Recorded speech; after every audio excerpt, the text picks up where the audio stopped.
How to use the cd command in Windows PowerShell to change the drive that I am working.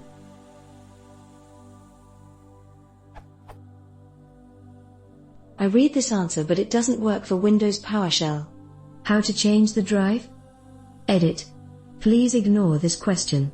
I was trying to change the drive from C to D. The reason it wasn't working was that there was no D on my computer. A really silly mistake.